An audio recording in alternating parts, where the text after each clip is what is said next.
আসসালামু আলাইকুম। আজকে আমি শেয়ার করব 5 other ways to say leave me alone. Please give me some space. I need some time to myself. I'd appreciate some solitude right now. Can you give me some privacy?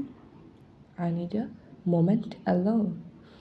এরকম English video ও general knowledge এবং আলহামদুলিল্লাহ আমি প্রকল্পটা শুরু করতে যাচ্ছি বছরের প্রথম থেকে আমাদের একাডেমিক স্টাডি অ্যান্ড আপাতত ডিসেম্বর মাসটা তোমরা ইংলিশ বিভিন্ন ভিডিও এবং জিকে ভিডিও পাবা। সো তার জন্য বেশি বেশি সাবস্ক্রাইব করতে হবে এবং আরও বিস্তারিত জানতে আমার চ্যানেলকে তবে অবশ্যই কমিউনিটিতে একটা পোস্ট দিয়েছি আমি, সেই পোস্টটা অবশ্যই দেখতে হবে। দেখলেই তোমরা বুঝতে পারবে এবং আমার এই পেজটা বিস্তারিত জানতে পারবা এবং আমার এই পেজটার উদ্দেশ্যটা কি সেটা তোমরা খুব ভালোভাবে জানতে পারবা। ধন্যবাদ সবাইকে।